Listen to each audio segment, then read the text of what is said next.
the Lindor thing is terribly troublesome if you're an Indians fan. And I did look it up during the break. Yeah. Both calf muscles became a problem for Chisinau. So in trying to rehab himself, he hurt the other one. Yeah, you come back, you know, all of a sudden, yeah, you favor the other one or whatnot. It's so. I mean, the Indians. I mean, if you got to wait till May 1st to get this guy back, Les, you wait till May 1st. Or longer. Or longer. Wait till May 1st, then add a couple of weeks. Let's take a look at some of the farmhands and some of the people that came over in some minor trades. Yu Chang, 23 years old, signed with the Indians in 2013. And there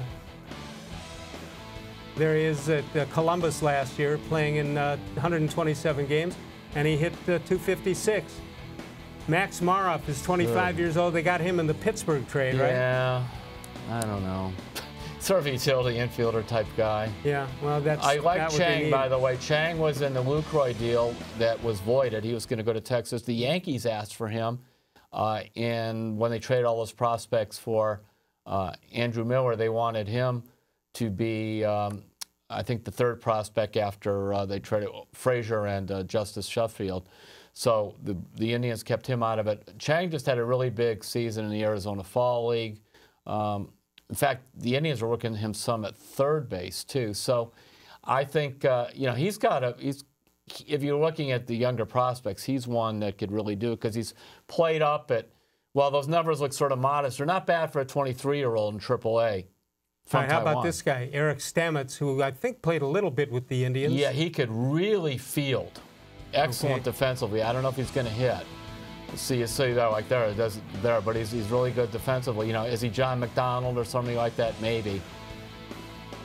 Well, if you had to put a penny on it, who would you put on to be the opening day starting shortstop? Could be the guy you just looked at, Stamets. Yeah, could be that guy. I don't think they want to go and move Jose over to short now. No, they move him back again. Yeah, I think they don't want to do that. Is Kipnis your opening day what? Well, second baseman. You know, I was looking at that. I might lead him off just to see if he can get back to a couple years ago. He was a good leadoff hitter. I think a week ago we were talking about Lindor and saying, should he be your leadoff hitter or number 3 man? At this point, it doesn't matter. You need somebody to take over his duties. You don't just replace one of the top 5 players in baseball. No, obviously you don't. Now, here's another thought about Lindor, and I'm writing about this for later in the week. You know, last year he turned down $100 million in spring training. You know, up until now, he's never had an injury of any significance. You just got one. Yeah, but how low does your dollar figure go? Well, basically, if I'm the Indians, though, you go back to him. And one of the cases I would do is I would, not to wish him ill, but I would roll out the career of Grady Sizemore, who was criticized for taking, I think it was a 6-year deal, like $25 million or something from the Indians. Well, those last 3 years, he was paid very well for playing very little.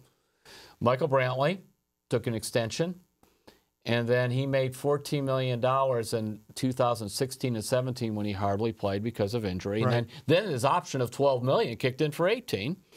And, you know, even like we just mentioned Kipnis, he didn't get hurt, but the bottom fell out of his career the last couple of years. He's making $13 and $14 million. I guess what I am saying, and I would say to Lindor, you know, we're not wishing you ill, but there's some reasons. We're the only ones who can offer you this in the next 3 years. Right now, yeah, I know you're making $10 million in arbitration, but, you know, say you throw $150 at him for whatever, you know. Wish we could throw $150 million, whoever you want. And say, you know, think about this. You might have to. You might be 27 when you come off of that. Well, then you're heading right into the prime of your career.